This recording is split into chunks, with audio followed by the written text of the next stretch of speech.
वरसूलुहु या अय्युहल्लज़ीना आमनु तक़ुल्लाहा हक़्क़ तुक़ातिहि वला तमूतुन्ना इल्ला व अंतुम मुस्लिमून या अय्युहन्नासु तक़ू रब्बकुमुल्लज़ी ख़लक़कुम मिन नफ़्सिन वाहिदतिन व ख़लक़ मिन्हा ज़ौजहा व बस्स मिन्हुमा रिजालन कसीरन व निसाअ वत्तक़ुल्लाहल्लज़ी तसाअलून बिही वल अरहाम इन्नल्लाहा कान अलैकुम रक़ीबा या अय्युहल्लज़ीना आमनु तक़ुल्लाहा वक़ूलू क़ौलन सदीदा युस्लिह लकुम अअमालकुम व यग़फ़िर लकुम ज़ुनूबकुम व मन युतिइल्लाह व रसूलहु फ़क़द फ़ाज़ फ़ौज़न अज़ीमा अम्मा बाद फ़इन्न ख़ैरल हदीस किताबुल्लाह व ख़ैरुल हदी हदी मुहम्मदिन सल्लल्लाहु अलैहि वसल्लम व शर्रुल उमूरि मुहदसातुहा व कुल्लु मुहदसतिन बिदअह व कुल्लु बिदअतिन ज़लालह अज़्ज़लालतु फ़िन्नार अऊज़ु बिल्लाहि मिनश शैतानिर रजीम बिस्मिल्लाहिर रहमानिर रहीम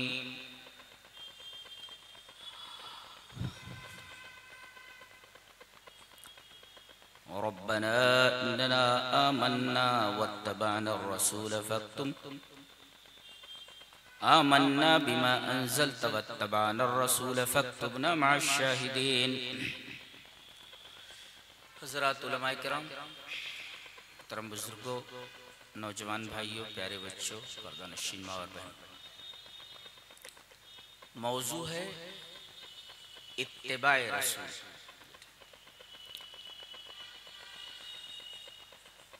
आइए बिला किसी तमहीद के इत्तिबा का मतलब समझ लेते हैं। इत्तिबा किसे कहते हैं?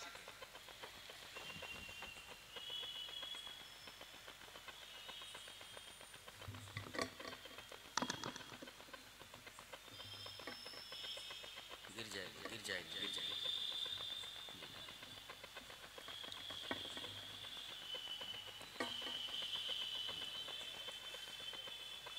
चलिए एक आयत करीमा से इत्तिबा का मफ़हूम मुतय्यन करें। अल्लाह ने फरमाया वलौ शिअना लरफ़अनाहु बिहा वलाकिन्नहु अख़लद इलल अर्ज़ि वत्तबअ हवाह। अगर हम चाहते तो उसको रिफ़ात अता करते, बुलंदी अता करते, लेकिन वो जमीन की तरफ झुक पड़ा। अखलदा माला, झुक पड़ा। हम चाहते थे कि उसको उठाएं,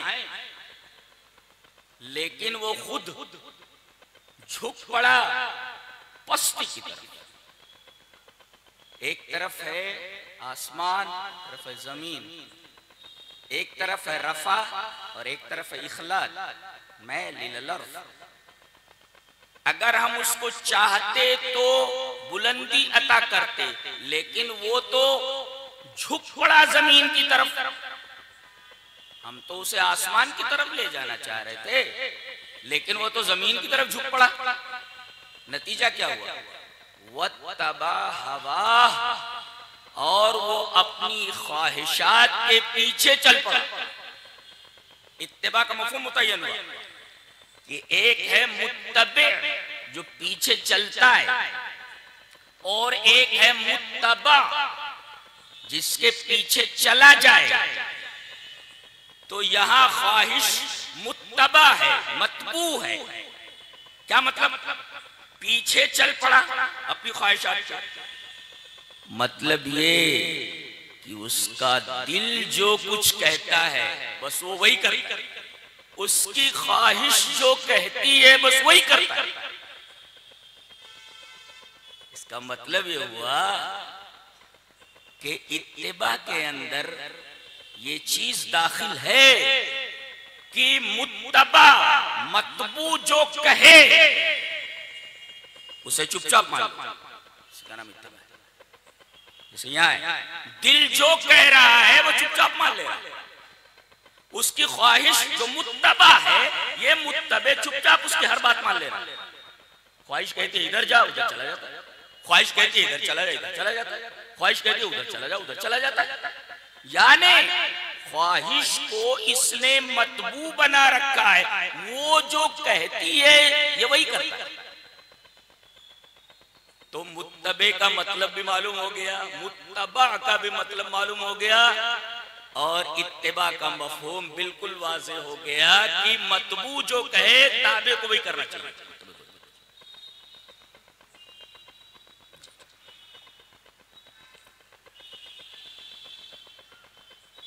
इत्तिबा का मतलब समझने के बाद अब वो आयत करीमा जो हमने खुतबे मसनूना के बाद पढ़ी है उस पर ठहर कर हम जरा गुफ्तगू करना चाहते हैं।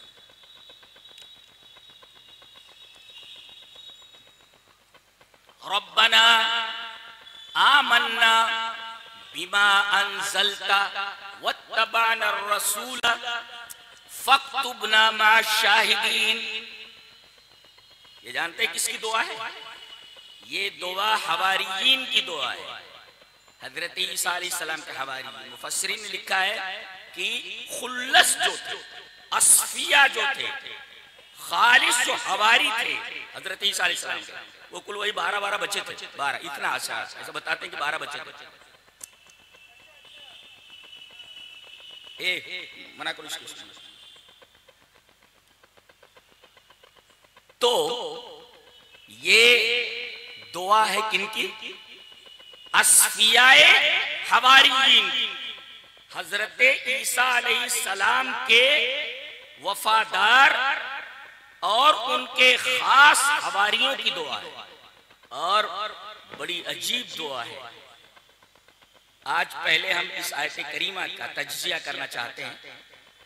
देखें, रब्बना आमन्ना बिमा अंज़लता वत्तबाना रसूल।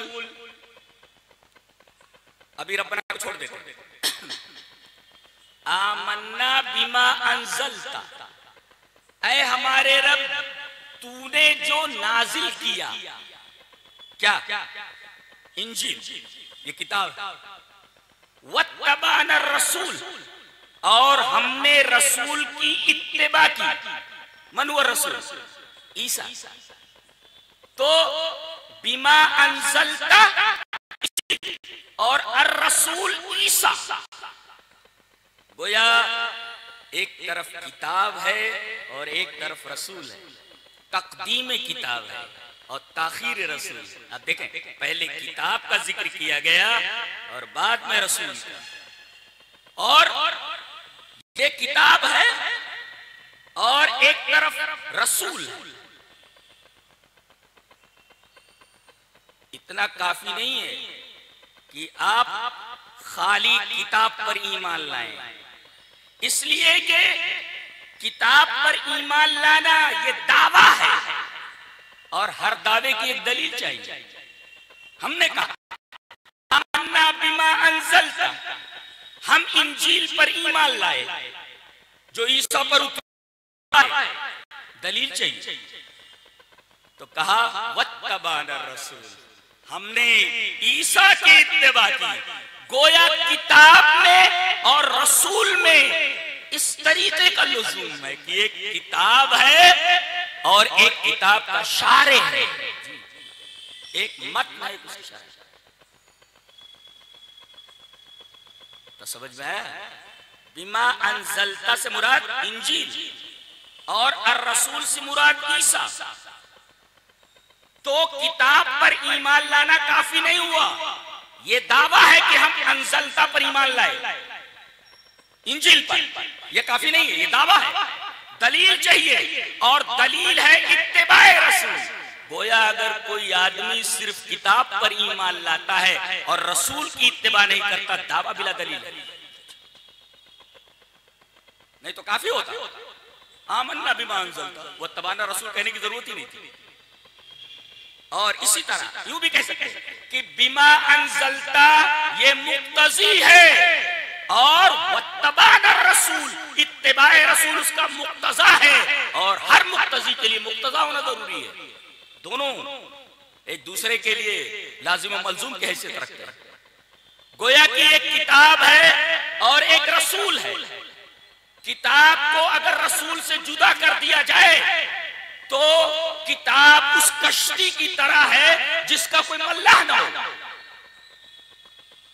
अगर सिर्फ किताब ही हो और रसूल न भेजा जाए तो किताब की हैसियत उस कश्ती की सी है जिसका कोई मल्लाह ना हो। कितने लोग हैं जो कुरान ही से गुमराह हुए जी, कादियानी उसी से इस्तिदलाल करते, यहां तक के कुछ बदनसीबों ने तो ईद मिलादुन नबी का सबूत निकाल लिया कुरान से।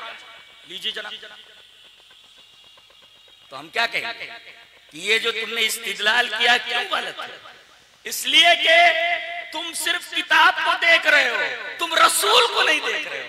क्या ये जो इस्तिदलाल तुमने किया है, क्या रसूल इसकी इजाजत देता है? रसूल से साबित है? पता नहीं।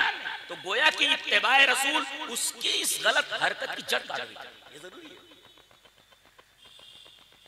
आमन्ना बिमा अंज़लता वत्तबाना रसूल, किताब के लिए रसूल जरूरी है, वरना आदमी गुमराह हो जाएगा, भटक जाएगा, अपनी मर्जी से कुछ भी निकालने लगेगा। अब जरूरी है कि हम रसूल की इत्तिबा करें ताकि हम गलत चीजों से, गलत इस्तिदलालात से और गलत इस्तिदलालात के नतीजे में जिस चीज पर हम अमल करें वो गलत ना हो, सही। तो किताब में और रसूल में लुज़ूम है। किताब बगैर रसूल के, रसूल बगैर किताब के। एक बात ये मालूम, दूसरी चीज आप देखें बड़ी अजीब है कि ये हवारियीन की दुआ है। एक मुफस्सिर लिखता है अंत लस्त वहदक फी हादा तरीक़, तुम इस रास्ते पर तन्हा नहीं हो। फलक इख्वतुन सबक़ूक, तुम्हारे कुछ भाई हैं जो इससे पहले गुजर चुके, वो इख्वतुन सयातून बादक, और कुछ भाई ऐसे हैं जो तुम्हारे बाद आने वाले। गोया कि इत्तिबाए रसूल कोई नई चीज नहीं है, तुमसे पहले भी रसूल की इत्तिबा करने वाले मौजूद थे और बाद में भी आने वाले। ये हजरत ईसा के हवारी हैं जो कह रहे हैं कि हम इंजील पर ईमान लाने के बाद अपने रसूल की इत्तिबा कर रहे हैं। गोया अंत लस्त वहदक फी हादा तरीक़, इत्तिबाए रसूल में तुम तन्हा नहीं हो। इससे पहले भी उनके लिए जरूरी था कि वो इत्तिबाए रसूल करें।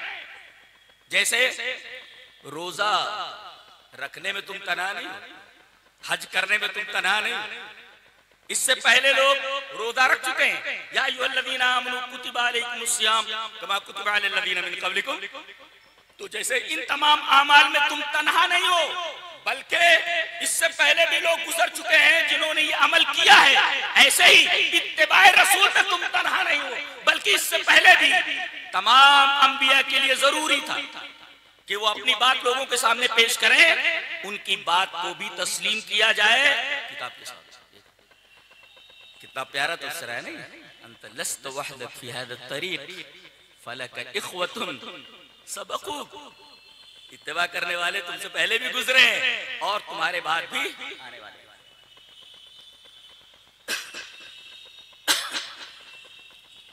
ये बात समझ में आई?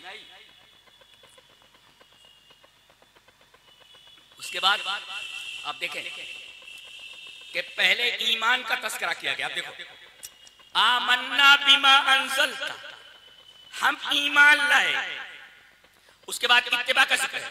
इसका मतलब अल ईमानु ला बुद्द लहु मिन इत्तिबा, अगर ईमान लाए हो तो ईमान के लिए इत्तिबा जरूरी है। अल ईमानु ला बुद्द लहु मिन इत्तिबा, इसलिए कि ईमान के बाद इत्तिबा को जिक्र किया गया है। गोया कि अगर कोई आदमी दावा करता है कि मैं ईमान लाया, तो इस दावा करने वाले को चाहिए कि इत्तिबा करे।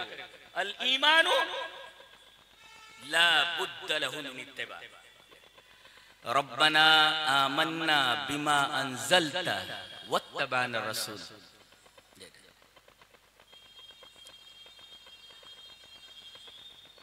और दुआ कितनी प्यारी है।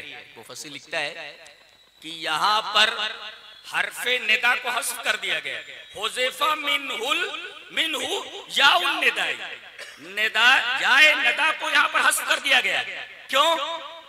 बताया गया इस्तिशारन लिशिद्दत कुर्बिही, इसमें इशारा इस बात की तरफ है कि अल्लाह तुम्हारे बहुत ही करीब है, तुमको सीढ़ी उड़ी की जरूरत नहीं है, किसी वसीले की जरूरत नहीं है जी। हाँ, कुछ वसीले ऐसे जिनकी इजाजत दी गई, उसी में उसका जवाब है। कौन सा वसीला लेना चाहिए बताया गया, रब्बना, रबूबियत का जो अल्लाह के अस्मा हुस्ना में से है जी। ये देखिए, गोया दुआ में तवस्सुल की अहमियत बहुत ज्यादा है। अहमियत तवस्सुल फी इजाबत दुआ, दुआ में अगर वसीला लिया जाए तो दुआ की कबूलियत के इम्कानात बढ़ जाते हैं। सवाल ये है कि दुआ में वसीला किस चीज का लिया जाए? तुम्हारे बनाए हुए जो ढकोसले हैं उनकी, या जो इसकी इजाजत रसूल ने दी है, कुरान ने दी है।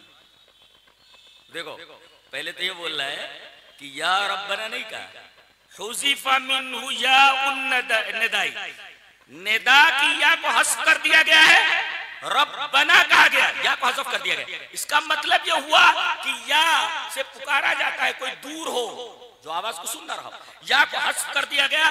पता ये चला कि रब्बे ताला तुम्हारे करीब है, करीब है, उसको किसी वसीले की जरूरत नहीं है। एक और वसीला भी कैसा इख्तियार करने के लिए कहा गया, इसमें रबूबियत का, जो अल्लाह तबारक व तआला के अस्मा हुस्ना में से एक इसमें हसन है, रब्बना आमन्ना, ये मतलब हुआ। हर्फ निदा को हस्फ करने का मफाद मालूम हुआ, इस्तिशारन लिशिद्दत कुर्बिही। और दूसरे ये के वसीला लिया जाए तो किसका लिया जाए? जिसकी इजाजत शरीयत देती है, तुम्हारे बनाए हुए वसीले नहीं, वो सब ढकोसले हैं। तो रबूबियत का हवाला दिया गया।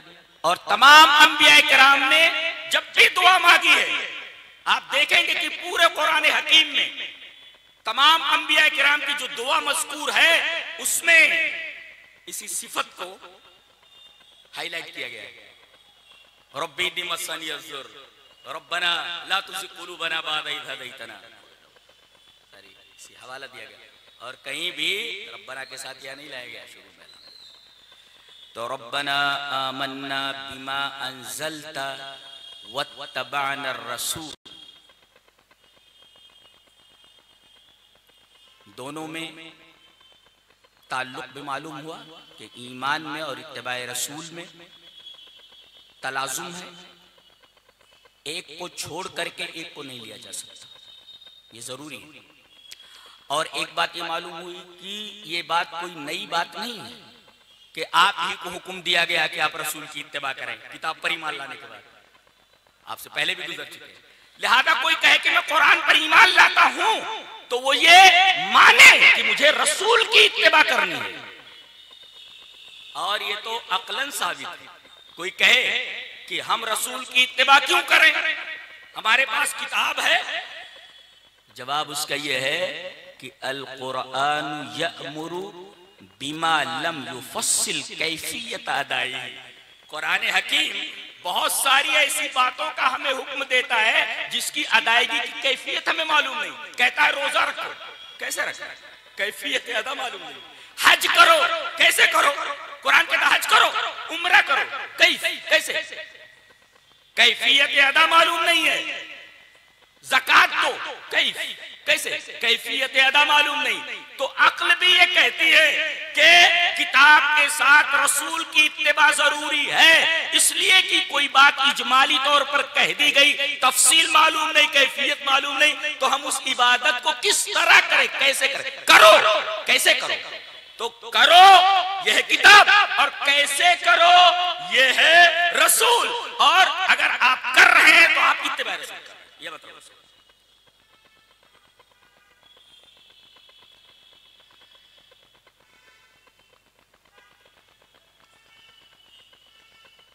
रब्बना आमन्ना बिमा अंज़लता वत्तबअना रसूल। अच्छा, आगे एक टुकड़ा बढ़ाया जा रहा है, बड़ा अजीब है ये। आप कुरान पर ईमान ले आए, आप इत्तिबाए रसूल के कायल हो गए, अब इसका तहफ्फुज़ किस तरीके से हो? कुरान पर ईमान लाने के बाद और ये मान लेने के बाद कि हम इत्तिबा रसूल करेंगे, इसकी बका के लिए क्या जरूरी है? सोहबत सालिहीन, सोहबत अखियार जरूरी है। फक्तुबना माशाहिदीन, मैयत जरूरी है, सोहबत जरूरी है। आपने वो 100 कत्ल करने वाले आदमी की बात नहीं देखी? वो 99 को तो उसे मार के आया था। पूछा कि कोई है जो मुझे बताए कि अब भी मेरे लिए तौबा का दरवाजा खुला है कि नहीं? तो बजाय आलिम के किसी सूफी के पास भेज दिया, राहिब के पास, और बेचारा गलत मसला बयान करने की वजह से मारा गया होगा। 100 की आदत पूरी होगी जी, 100 की आदत पूरी, गलत मसला बयान करने की वजह से मारा गया। अरे तू 99 कत्ल करके आया है, तेरी तौबा अल्लाह कबूल करेगा? उसने उसके गुनाह देखे, अल्लाह की रहमत नहीं देखी। अल्लाह अकबर, अल्लाह की रहमत नहीं देखी। और एक नुक्ता बताता कि ये रहमत, ये इतनी बड़ी चीज है कि इसके बगैर आदमी जन्नत में नहीं जा सकता। नबी से कह दिया गया कि आप भी अपने अमलों की वजह से जन्नत में नहीं जाएंगे। किस चीज की वजह से जाएंगे? रहमत की वजह से। और रहमत कैसे हासिल होती है? अगर रहमत हासिल करना हो, कोई पूछे कि क्या, अभी हम बताते हैं, अभी हम बताते हैं रहमत हासिल कैसे होती है जी। तो पहले इस पर हम बहस करते हैं कि इन दोनों की बका के लिए, नेकी की बका के लिए हम क्या करें? सोहबत अखियार जरूरी है। वो 100 कत्ल करने के बाद उस आदमी से पूछता है, आलम व अहलिल अर्ज़, पता ये चला मसला आलिम से पूछना चाहिए, मसला आलिम से पूछना चाहिए जो इल्म रखता हो, नहीं तो वो राहिब जैसे तो सूफी मारा गया हो।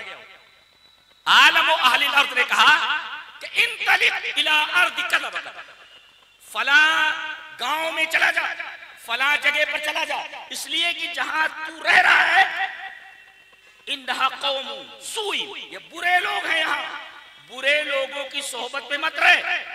इसका मतलब सोहबतें आदमी के अकाइद के ऊपर, इसी वजह से बाज़ उलमा ऐसी किताबों के पढ़ने से मना करते हैं जिन किताबों के पढ़ने से आदमी का अकीदे के ऊपर ज़र्ब पड़ सकती है, आदमी का अमल मुतासिर हो सकता है। उसने कहा इन तलिक़िला, ये जमीन छोड़ दे, बुरे लोग रहते हैं, अच्छे लोगों की जमीन में चला जा, कुछ लोग हैं वहां फला जगह अच्छे लोग हैं, उनके साथ जा करके रह। ये आखिरी टुकड़ा वही, फक्तुबना माशाहिदीन।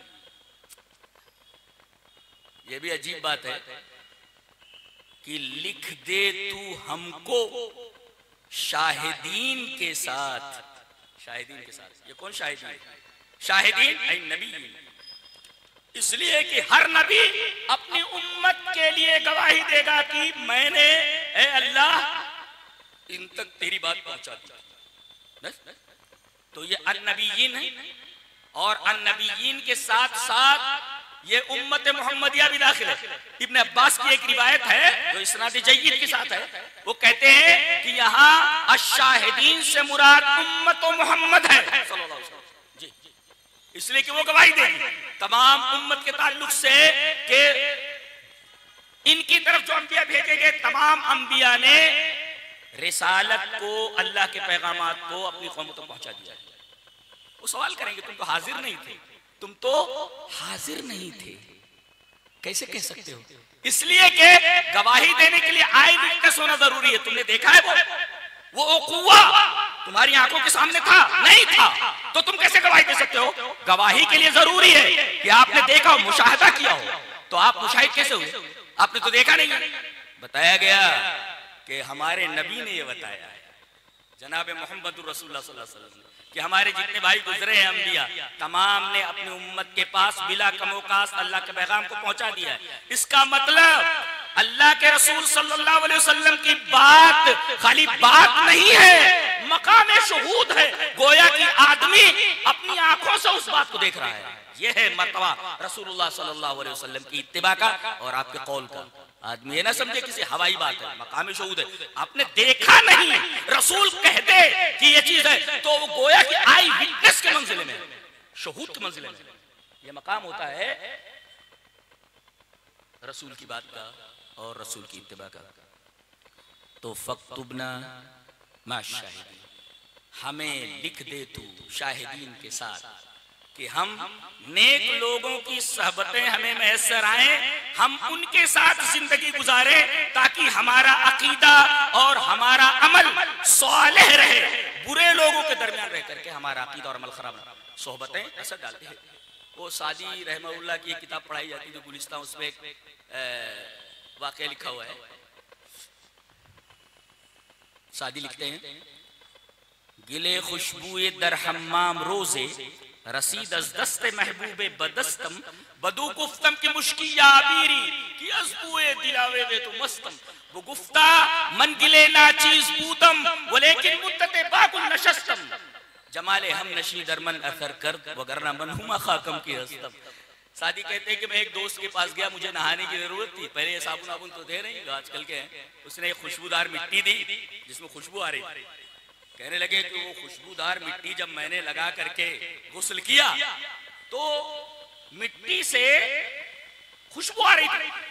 तो मैंने उस मिट्टी से पूछा कि तुम मुश्क है या अबीर है, इसलिए कि मैं तेरी दिलावेश खुशबू से मस्त हूं। तो मिट्टी ने कहा मैं तो एक नाचीज मिट्टी थी, लेकिन मैं एक मुद्दत तक फूलों के साथ रही। तो जमाले हमनशी दरमन असर कर वगरना मनहुमा खाकम के हस्तम, मेरे हमनशी के जमाल ने मेरे अंदर असर कर दिया, वरना मैं मिट्टी की मिट्टी हूँ। इसका मतलब यह है कि आदमी के अखलाक, अकाइद और उसके आमाल के ऊपर गलत सोहबतों का अच्छी सोहबतों का असर होता है। लिहाजा सोहबत अखियार जरूरी है, सोहबत जरूरी है, अच्छे लोगों की सोहबत जरूरी है। तो फक्तुबना मा शाहिदीन, ये इस आयत करीमा की एक हल्की सी इशारा है। आप देखेंगे तो आपको एक पूरा मंजर नजर आएगा इस आयत करीमा में, और इत्तिबा के मफहूम के साथ सारी बातें आपके सामने वाज़ेह हो जाएंगी।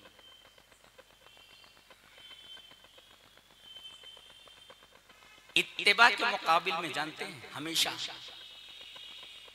मुकाबले में क्या पेश किया गया? हमेशा ये तारीख रही कि जब भी इन्हें इत्तिबा की दावत दी गई कि आओ रसूल की इत्तिबा करो, आओ जो अल्लाह ने उतारा है उसकी इत्तिबा करो, तो उन्होंने उसके मुकाबले में क्या कहा है? कुरान हकीम ने इस तारीख को नकल किया है कि हमेशा इत्तिबा के मुकाबले में इन्होंने क्या पेश किया दुनिया वालों ने? वइज़ा क़ील लहुम तआलू इला मा अंज़लल्लाह क़ालू बल नत्तबिउ मा अल्फ़ैना अलैहि आबाना। लीजिए जनाब, कहा गया कि तुम्हें इत्तिबा किस चीज की करनी है? मा अंज़लल्लाह की। और दो ही चीजें नाजिल हुई हैं, क्या? कुरान और सुन्नत। जो चीज नाजिल हुई वो नबी करीम सल्लल्लाहु अलैहि वसल्लम नाम तक पहुंचा दी है। दलील हदीस पाक। वहां नबी हुरैरा रज़ियल्लाहु ताला अन्हु क़ाल क़ाल रसूलुल्लाह सल्लल्लाहु अलैहि वसल्लम इन्नी क़द तरक्तु फ़ीकुम शय्यैन लन तज़िल्लु बअदहुमा किताबुल्लाहि व सुन्नती व लन यतफ़र्रक़ा हत्ता यरिदा अलैहिल हौद रवाहुल हाकिम फ़िल मुस्तदरक फ़ी किताबिल इल्म। नबी करीम सल्लल्लाहु अलैहि वसल्लम ने फरमाया मैंने तुम्हारे दरमियान दो चीजें छोड़ दी है, इनको मजबूती से पकड़े रहे तो कभी गुमराह नहीं होंगे। अब देखो दो चीजें छोड़ी, ये मानज़लल्लाह, सिर्फ कुरान नहीं उतरा है बल्कि कुरान की तफसीर भी उतरी है कि आप कैसे करें उस चीज को, ये भी अल्लाह ने बताया। तो मानज़लल्लाह में दोनों चीजें दाखिल है, वही में। अच्छा, जब कहा गया कि आओ मानज़लल्लाह की तरफ, तो वही जवाब जो उन लोगों ने दिया था आज भी वही जवाब दिया जाता है। क्या जवाब दिया जाता है? ये कहते आओ कुरान और हदीस की तरफ। अहले हदीस की तरफ तो यही है ना, आओ कुरान और हदीस। कहते नहीं भाई, बल नत्तबिउ मा अल्फ़ैना अलैहि आबाना, हम इत्तिबा करेंगे उस चीज की जिस पर हमने अपने बाप दादा को पाया है। ये पूरी तारीख कुरान हकीम ने बताई है कि जब भी ये कहा गया कि आओ मानज़लल्लाह की इत्तिबा के लिए, तो इन्होंने इसके मुकाबिल में एक दूसरी किस्म की इत्तिबा को सामने रखा। क्या? बल नत्तब, इसी का नाम तकलीद है, इसी का नाम तकलीद है। इसलिए देखो इस पर हमने अपने आबा व अजदाद को पाया है। दलील कुछ भी नहीं, हमने पाया है, बस ऐसा कर रहे थे। ऐसे कहते हमने अपने बाप दादा को ये करते देखा है, कर रहे हैं। दलील नहीं, वो लोग भी दलील नहीं दे सके सवाए इसके कि नत्तबिउ मा अल्फ़ैना अलैहि आबाना, हमने अपने आबा व अजदाद को इसी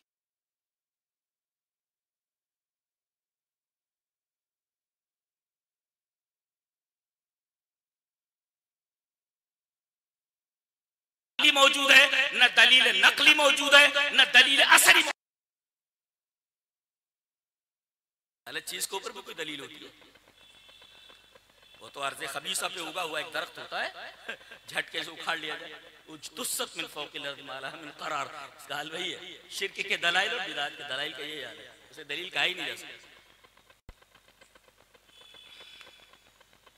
अच्छा, ये तो हुआ इत्तिबा का मफहूम और इत्तिबा की जरूरत और इत्तिबा के बारे में कुरान सुन्नत का फैसला। इत्तिबा किस तरह की जाए? हाँ, जवाब उसका यह है कि इत्तिबा में दीवाने बन जाओ, तब इत्तिबा है।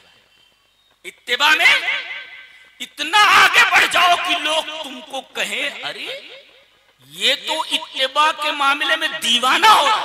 चलिए मुस्तदरक हाकिम की एक सही रिवायत पेश करता था। हदीस इस तरह, बल्कि आता रही अन्नाफी रहमहुल्लाह क़ाल लौ रअयत इब्न उमर यत्तबिउ आसार रसूलिल्लाह सल्लल्लाहु अलैहि वसल्लम लक़ुल्त हाज़ा मजनून, रवाहुल हाकिम फ़िल मुस्तदरक।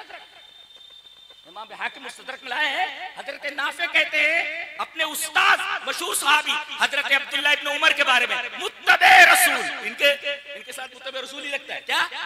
हजरत अब्दुल्लाह उमर के बारे में कहते हैं लौ रअयत इब्न उमर यत्तबिउ आसार रसूलिल्लाह सल्लल्लाहु अलैहि वसल्लम, अगर तू देखता कि हजरत इब्ने उमर रज़ी अल्लाह ताला अन्हो नबी के आसार की, नबी के अहादीस की किस तरह इत्तिबा करते हैं, इतनी शिद्दत के साथ करते थे कि तुम फौरन कह बैठते हाज़ा मजनून, ये पागल है, ये पागल है, ये। इसका मतलब इत्तिबा के अंदर दीवाना वार, दीवानगी की हद तक नबी करीम सल्लल्लाहु अलैहि वसल्लम की इत्तिबा होनी चाहिए। जब तक ये चीज नहीं आएगी तब इत्तिबा में मजा नहीं आता। ये और कैसी इत्तिबा की, अल्लाहु अकबर। एक हदीस बड़ी अजीब व गरीब, चले पढ़ लेते इसको। इमाम अबी दाऊद रहमहुल्लाह किताबुस सलात के अंदर लाए। अन्नाफी अन अब्दुल्लाह इब्न उमर रज़ियल्लाहु ताला अन्हु क़ाल क़ाल रसूलुल्लाह सल्लल्लाहु अलैहि वसल्लम लौ तरकना हाज़ल बाब लिन्निसाई क़ाल नाफ़िउन फलम यदखुल मिन्हु इब्न उमर हत्ता मात, रवाहु अबू दाऊद फी किताबिस सलात। हजरत इमाम नाफे कहते हैं कि हजरत अब्दुल्लाह इब्न उमर रज़ियल्लाहु ताला अन्हु से रिवायत है कि नबी करीम सल्लल्लाहु अलैहि वसल्लम ने फरमाया मस्जिद का ये दरवाजा, इसलिए कि औरतें भी नमाज के लिए आती थी, तो कभी कभी ऐसा होता था कि मर्द और औरतों में इख्तिलात हो जाता था। तो नबी करीम सल्लल्लाहु अलैहि वसल्लम ने एक तमन्ना जाहिर फरमाई, क्या? लौ तरकना हादल बाब लिन्निसाई, काश, देखिए आप एक तमन्ना कर रहे हैं, काश हम इस दरवाजे को सिर्फ औरतों के लिए छोड़ देते। इतना कहा, क्या कहा? काश हम इस दरवाजे को औरतों के लिए खास कर देते, औरतों के लिए छोड़ देते। हजरत नाफे कहते हैं हजरत उमर ने इब्ने उमर ने इतना ही सुना था, काश हम इस दरवाजे को औरतों के लिए खास कर देते। बात आगे गई नहीं। नाफे कहते हैं कि उस वक्त से लेकर मौत तक कभी भी हजरत अब्दुल्लाह इब्न उमर उस दरवाजे से दाखिल नहीं हुए। इत्तिबा का अंदाज से नबी खाली तमन्ना कर, जिंदगी भर ये शख्स उस दरवाजे से दाखिल हुआ, जबकि नबी ने मुमानत नहीं की कि इस दरवाजे से दाखिल होना मना है। नहीं, आपने सिर्फ तमन्ना सही, तमन्ना पे इतना सख्त नाफे का बयान है कि उस दरवाजे से अब्दुल्लाह इब्न उमर कभी जिंदगी में दाखिल, हत्ता मौत तक उस दरवाजे से दाखिल। ऐसे तारीख नहीं बदलते हैं लोग। साहबा ने जो तारीख बदली है और अल्लाह ने जो उनको नवाजा है वो नबी करीम सल्लल्लाहु अलैहि वसल्लम की शिद्दत इत्तिबा की वजह से। हमारे पास तो उस इत्तिबा का उशर अशीर है जनाबे वाला, कि जो नबी करीम सल्लल्लाहु अलैहि वसल्लम की तमन्ना के ऊपर कुर्बान हो जाए। कितनी हैरत अंगेज बात है, ममानियत नहीं की आपने, सिर्फ तमन्ना सही। आदमी जिंदगी भर उस दरवाजे से दाखिल नहीं हुआ। दिल तड़प जाता है कि इत्तिबा ऐसी भी होती, इस तरह भी इत्तिबा होती। एक बात और, नबी अगर कह दे कि ये चीज है ये चीज होनी चाहिए, इसके खिलाफ नहीं कर सकते। तो अगर हालात बिगड़ भी जाएं, हालात कितने मखदूश क्यों न हो जाएं, किसी आदमी को ये अथॉरिटी नहीं है कि नबी करीम सल्लल्लाहु अलैहि वसल्लम के उस हुक्म का खिलाफ कर सके। दलील दलील ये हदीस पाक वान अब्दुल्लाह इब्न उमर रज़ियल्लाहु ताला अन्हुमा क़ाल कानत इम्राअतुन लिउमर तशहदु सलात सुब्ही वल इशाई फिल मस्जिद फिल जमाअत फिल मस्जिद फ़क़ील लहा लिमा तख़रुजीना वक़द तालमीना अन्न उमर रज़ियल्लाहु ताला अन्हु यकरहु ज़ालिका व यग़ार क़ालत वमा यमनउ अन यनहानी क़ाल यमनउहु क़ौलु रसूलिल्लाहि सल्लल्लाहु अलैहि वसल्लम ला तमनउ इमा अल्लाहि मसाजिद अल्लाह रवाहुल बुखारी फी किताबिल जुमुआ। हजरत इमाम बुखारी रहमहुल्लाह इस हदीस को ऐसे किताबुल जुमुआ के अंदर लाए। हजरत अब्दुल्लाह इब्न उमर फरमाते, गौर से देखो, हजरत अब्दुल्लाह इब्न उमर फरमाते हैं कि मेरे अब्बा की एक बीवी थी, कई की शादियां थी जी, तो एक बीवी थी कह रहे हैं। हजरत अब्दुल्लाह इब्न उमर कहते मेरे अब्बा उमर की एक बीवी थी, एक औरत थी जो सुबह की और इशा की नमाज में जमात के साथ मस्जिद में नमाज पढ़ती थी, हाजिर होती थी बराबर। तशहदु सलात सुबह वल इशाई फिल जमात फिल मस्जिद, वो जमात के साथ जाकर के मस्जिद में नमाज पढ़ती थी। हालात बड़े खराब थे। एक वाकया भी हो चुका था नबी करीम सल्लल्लाहु अलैहि वसल्लम के जमाने ही। वो फजर की नमाज पढ़ने के लिए एक औरत निकली, एक आदमी ने उसके ऊपर चादर डाली और खींच करके दूसरी तरफ ले गए अंधेरे में और उसके साथ बदकारी की जी। तो हालात मखदूश हो गए। हजरत उमर रज़ियल्लाहु ताला अन्हु ये मखदूश हालात देख करके कहते थे कि औरतें मस्जिदों में ना जाएं, घरों में पढ़ लें, उनकी नमाज घर में होती है, वहां पढ़ लें। लेकिन ये उनकी जो बीवी थी ये मानती नहीं थी। एक आदमी ने कहा फ़क़ील लिमा तख़रुजीना, अरे भाई क्यों निकलती हो, तुम्हारे लिए जरूरी थोड़ी है मस्जिद में जाना, तुम क्यों निकलती हो। वक़द तालमीना, जबकि तुम्हें मालूम है अन्ना उमर रज़ियल्लाहु ताला अन्हु यकरहु ज़ालिका व यग़ार, हजरत उमर को ये पसंद नहीं है और तुम उनकी बीवी हो, तो हजरत उमर को ये पसंद नहीं है कि तुम मस्जिद में जाओ। उन्हें गैरत आती है कि कभी कुछ हो जाए तो, वो यग़ार, उन्हें गैरत आती है और उसको नापसंद करते हैं। बीवी भी देखो कैसी है, बीवी कैसी है।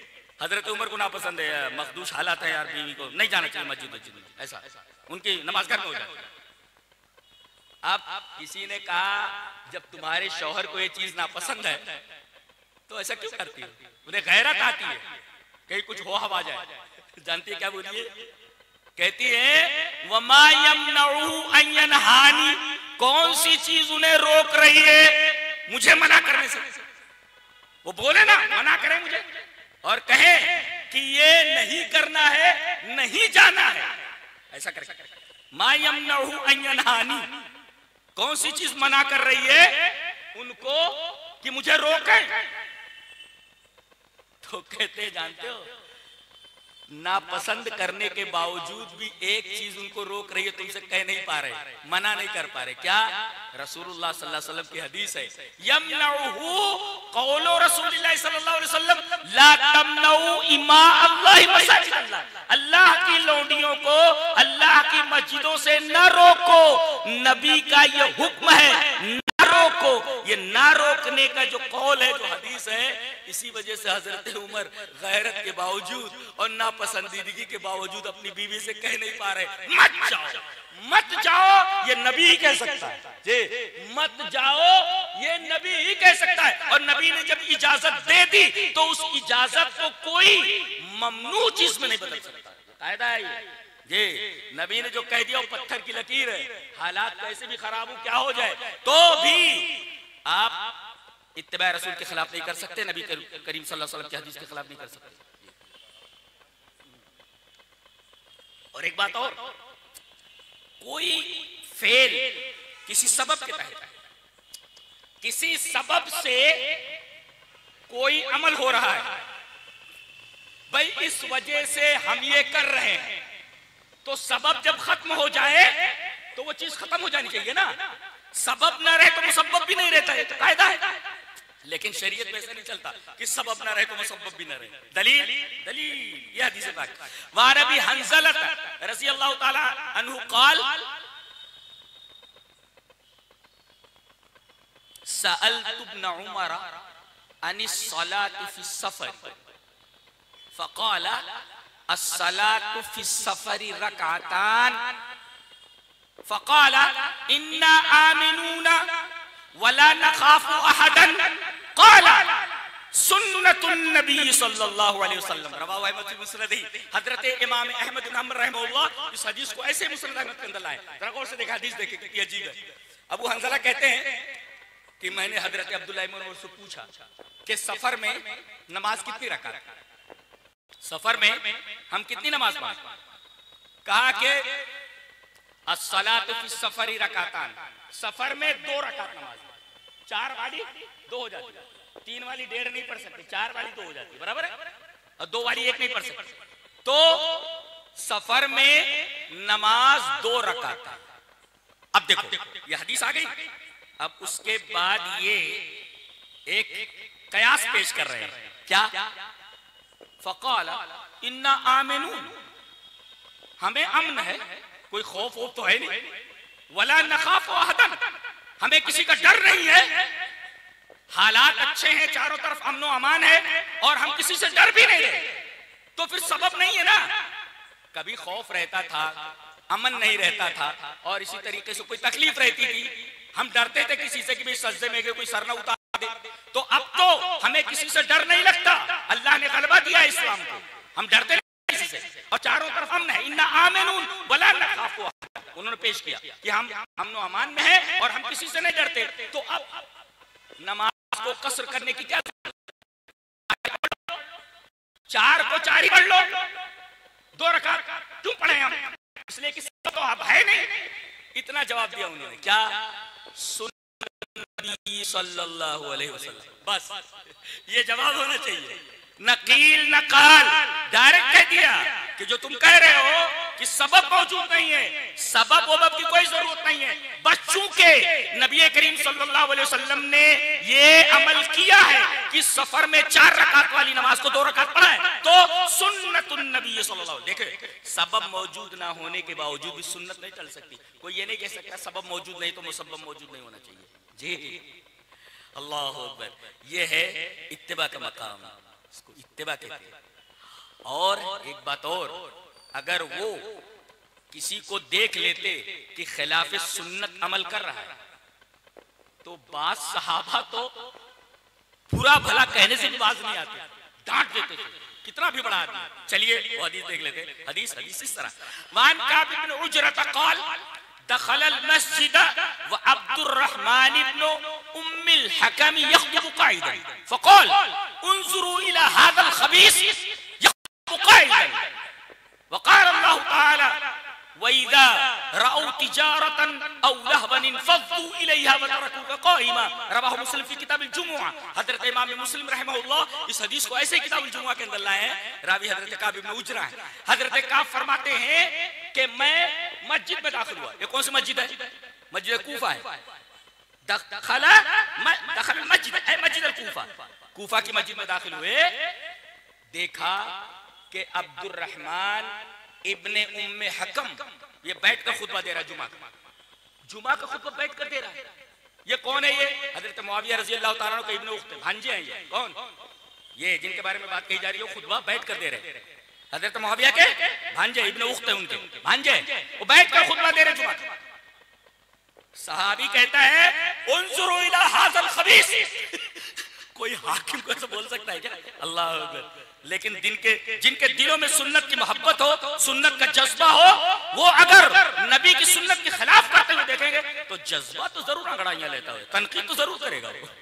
कहा इस खबीस को देखो कि बैठ करके खुतबा दे रहा है, जबकि अल्लाह क्या फरमाता है, वइज़ा रअऊ तिजारतन औ लहवन इंफ़ज़्ज़ू इलैहा व तरकूका क़ाइमा।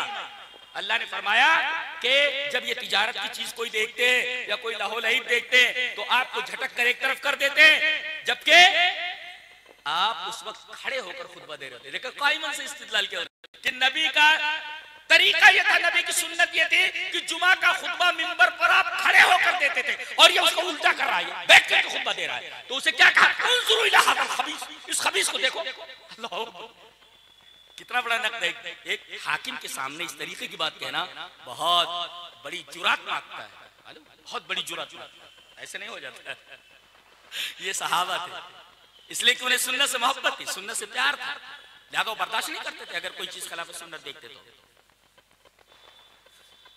तो ये चंद हदीस थी। अब उसके बाद हम आखिरी बात कहना चाहते हैं कि अगर कोई सुन्नत की इत्तिबा ना करे तो, रसूल की मुखालफत करे तो, तलबा के लिए नुक्ता है, दो नुक्ते हैं। उस आयत करीमा से आप लोग गुजरते हैं लेकिन शायद आपकी निगाह न गई। देखो फरमाया अल्लाह तबारक व तआला, फलियहज़रिल्लज़ीना, हम इस पर दो नुक्ते बताना चाहते हैं इस आयत करीमा की रोशनी में। फलियहज़रिल्लज़ीना युखालिफूना अन अम्रिही अन तुसीबहुम फितनतुन औ युसीबहुम अज़ाबुन अलीम। इन्हें डरना चाहिए, किनको?